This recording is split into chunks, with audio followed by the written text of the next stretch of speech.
Hope you guys are doing well. Welcome back. So in this video, I'm going to show you that how you can change your Parler account theme, or you can convert how you can convert this into night mode.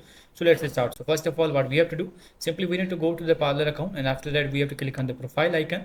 And after clicking on the profile icon, as you can see, has the option for this. If you want to change the mode, you can also do that. Simply you have to click on this. As you can see, now your mode will be changed. And now I'm going to back again home. So as you can see, now it's changed. So in this way, you can change your profile mode, you can change your theme, you can convert this into a night or the dark mode.